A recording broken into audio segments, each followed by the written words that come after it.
Hello friends, नमस्कार। आप सभी का वेलकम है इस सेशन में। You all are welcome to this session. इस सेशन में हम एक केस स्टडी डिस्कस करने जा रहे हैं। ये केस स्टडी हमारे बैंक प्रमोशन एग्जाम का पार्ट है। पिछले कुछ पीरियड से डिफरेंट बैंकों में स्केल 3, 4, 5, 6 प्रमोशन के लिए केस स्टडी के क्वेश्चंस पूछे जाने शुरू किए गए हैं। सो केस स्टडी वो मेथड है जिसके द्वारा आपका एप्लीकेशन ऑफ माइंड का लेवल क्या है, क्रिटिकली आप कितना सोच सकते हैं, एनालिटिकली आप कितना सोच सकते हैं, कितना अप्लाई कर सकते हैं, इसको टेस्ट करने का बेस्ट मेथड होता है केस स्टडी। तो केस स्टडी के इन क्वेश्चंस को कैसे हैंडल किया जाए, उसी पर्पस के लिए हम ये different case studies different topics को लेकर के आपके सामने बार बार आ रहे हैं।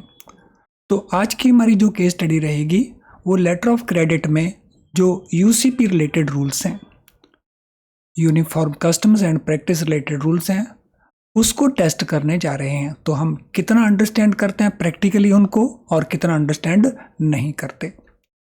तो किसी भी केस स्टडी को अच्छे से करने के लिए ये ज़रूरी है कि सबसे पहले उसमें गिवन इन्फॉर्मेशन को स्टडी किया जाए। तो पहले देखते हैं इसमें इन्फॉर्मेशन गिवन क्या है।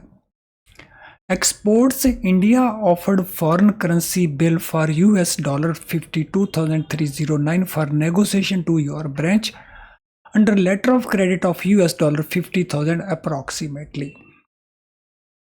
So letter of credit है उस पार्टी की फेवर में, एक्सपोर्ट्स इंडिया की फेवर में, और उसकी वैल्यू US $50,000 अप्रॉक्सीमेटली, और उन्होंने आपको फॉरेन करेंसी का बिल इस LKLC के अंदर नेगोशिएशन के लिए आपको दिया है। तो US डॉलर वैल्यू उसकी है 52,309। Your foreign exchange officer has pointed out following discrepancy in the documents viz the letter of credit. तो आपके फॉरेन एक्सचेंज डिपार्टमेंट में जो लोग काम कर रहे हैं वहाँ ऑफिसर ने कुछ डिस्क्रिपेंसी उसमें पॉइंट आउट की हैं। डॉक्यूमेंट और लेटर ऑफ क्रेडिट दोनों को स्टडी करने के बाद कौन कौन सी डिस्क्रिपेंसी है। Number 1, in letter of credit insurance amount and currency of insurance policy has not been stated and insurance policy is in US dollars. तो लेटर ऑफ क्रेडिट के अंदर जो इंश्योरेंस का अमाउंट है और जो इंश्योरेंस की करेंसी है उसके बारे में पॉलिसी में कोई चर्चा नहीं है, और इंश्योरेंस पॉलिसी जो है वो US डॉलर में प्रोवाइड की गई है। तो this is 1। LC expiry date is on and about August 2022 and documents have been presented on August 25। तो जो लेटर ऑफ क्रेडिट है उसमें जो एक्सपायरी डेट है क्रेडिट की वो है August 22, on and about August 22। लेकिन डॉक्यूमेंट का प्रेजेंटेशन उस डेट तक नहीं किया गया। डॉक्यूमेंट का प्रेजेंटेशन 25 अगस्त को किया गया है। तीसरा, इंश्योरेंस पॉलिसी का जो डेट है वो August 16 है, लेकिन जो शिपमेंट का डेट है वो 2 दिन पहले का है।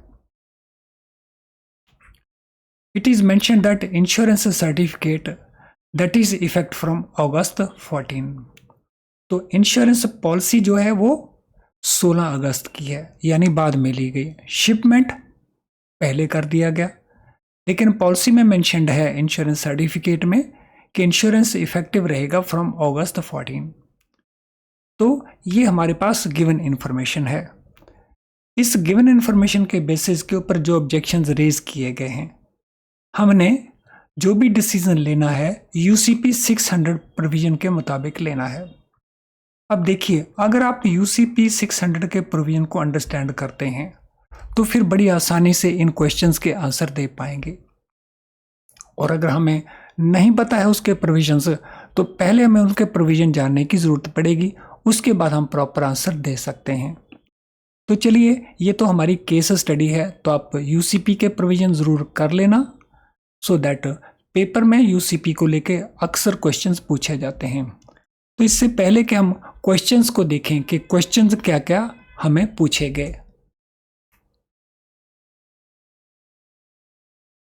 सो there is some other important information also, उसको पहले हम देख लेते हैं।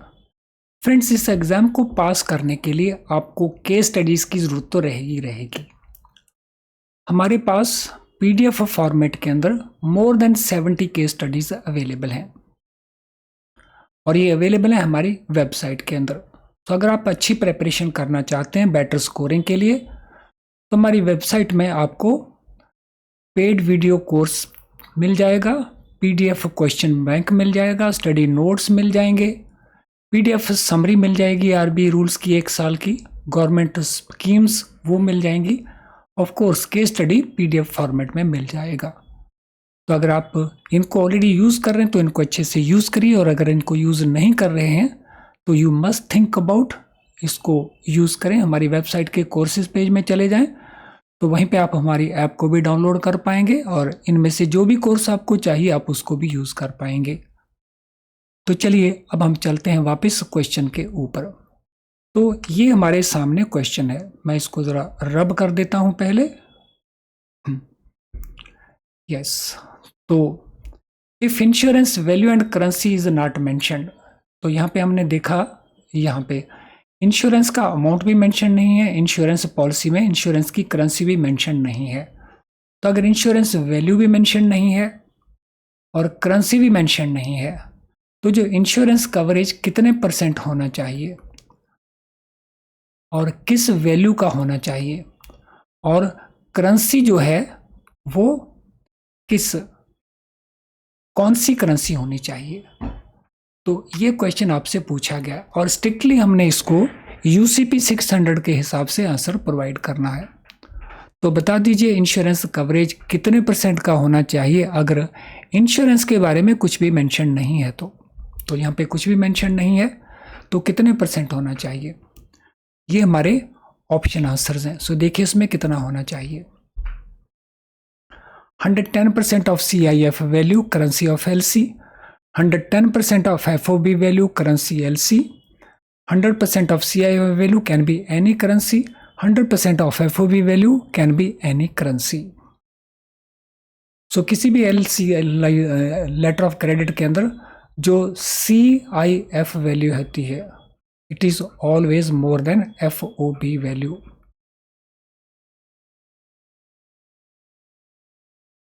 सो FOB वैल्यू में कुछ ऐड कर दिया जाता तो फिर वो CIF वैल्यू बनते। इंश्योरेंस एंड फ्रेट जब इसमें ऐड कर देते हैं तो फिर वो CIF वैल्यू बनती है। Cost, insurance and freight, FOB means free on board. तो इसमें कौन सा ऑप्शन आंसर हमारा बनता है, 110% CIF का या FOB का, 100% CIF का या FOB का। क्वेश्चन नंबर 1 का आंसर क्या होना चाहिए। फ्रेंड्स, जो कवरेज होती है अगर कुछ भी मेंशन नहीं है तो 110% होनी चाहिए, और अगर करेंसी नहीं लिखी किस करेंसी में होनी चाहिए, तो जो करेंसी LC की करेंसी है वही करेंसी इंश्योरेंस पॉलिसी की होनी चाहिए। लेकिन सवाल यहाँ पे केवल ये रह जाता है कि ये FOB वैल्यू है या CIF वैल्यू है। तो ये होता है CIF value. So this mean option A हमारा करेक्ट आंसर है। और ये सारे का सारा हमारा जो UCP का आर्टिकल 28 है वो हमें इसके बारे में गाइड करता है। तो आर्टिकल 28 को अगर आप ध्यान से पढ़ेंगे तो इन क्वेश्चन का आंसर हमें मिल जाएगा। अब चलते हैं क्वेश्चन नंबर 2 के ऊपर। What are the rules related to presentation of document. So presentation को लेकर के रूल्स क्या हैं, तो ये हमारे पास उसको लेकर के डॉक्यूमेंट है। क्योंकि यहाँ मैंने देखा था कि LC जो डेट एक्सपायर हो रही है ऑन अबाउट अगस्त 22 को हो रही है और डॉक्यूमेंट का प्रेजेंटेशन हुआ है 25 को। तो what are the rules related to presentation of document, तो ये रूल्स आर्टिकल 3 के अंदर मेंशन है। So standard of presentation of documents के अंदर, तो उन रूल्स को हमें फॉलो करना पड़ेगा। तो क्या क्या हमारे पास है, presented by 22 August as stated in the LC। तो इसको प्रेजेंट किया जाना चाहिए बाय 22 अगस्त। ऐसा तो नहीं हुआ, presentation date is not clearly mentioned, hence no negotiation. तो प्रेजेंटेशन डेट को क्लियरली मेंशन नहीं किया गया क्योंकि उसने लिखा है on and about. On and about is an open date, negotiation any time. तो ऑन एंड अबाउट तो एक ओपन डेट हो गई, तो इसलिए इसका नेगोशिएशन किसी भी डेट को हो सकता है। तो it can be presented 5 calendar days before और आफ्टर। फ्रेंड्स, यूसीपी का जो आर्टिकल नंबर 3 है वो कहता है कि अगर लेटर ऑफ क्रेडिट के अंदर डेट की एक्सपायरी के साथ या डेट के साथ ये वर्ड्स यूज कर दिए जाए ऑन एंड अबाउट, तो इसका मीनिंग हो जाता है 5 कैलेंडर डेज बिफोर और आफ्टर। यानी प्रेजेंटेशन अगर वो 27 तक करता है तो भी चलेगा, और अगर वो 17 को कर देता है तो भी चलेगा। सो 5 डेज बिफोर और 5 डेज आफ्टर।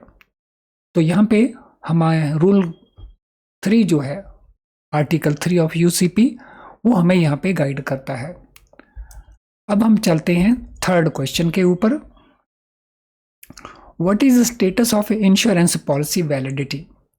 सो इंश्योरेंस पॉलिसी के बारे में हमें क्या बताया गया है कि इंश्योरेंस पॉलिसी 16 अगस्त की है, यानी शिपमेंट तो पहले कर दी गई, जो गुड्स थी वो शिप के ऊपर पहले लोड कर दी गई, 2 दिन तक उसका कोई इंश्योरेंस नहीं करवाया गया, थर्ड डे जाके उसका इंश्योरेंस लिया गया।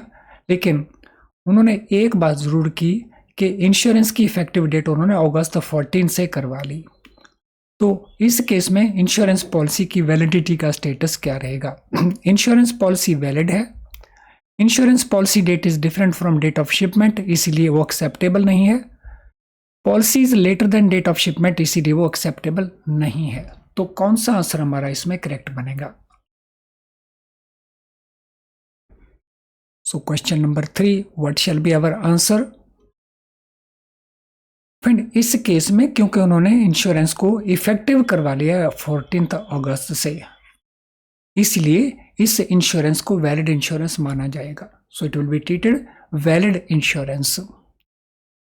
तो ये हमारे 3 क्वेश्चन थे। There can be more questions also. तो यहाँ पे अगर कोई और इंफॉर्मेशन प्रोवाइड कर दी जाए तो there could be many more questions also depending upon the information. और इसमें सीधे आपके 3 क्वेश्चन तो और बन सकते थे कि ये प्रोविजन किस आर्टिकल में है। तो क्वेश्चन नंबर 1 के प्रोविजन आर्टिकल 28 के हैं, क्वेश्चन नंबर 2 के प्रोविजन आर्टिकल 3 के हैं, क्वेश्चन नंबर 3 अगेन इसके प्रोविजंस आर्टिकल नंबर 28 के हैं। आई एम श्योर कि आज का सेशन ये आपको यूजफुल लगेगा। तो इसमें हमारे नॉर्मल क्वेश्चन भी कवर हो गए 3, और इसके साथ हमारा केस स्टडी भी कवर हो गया है।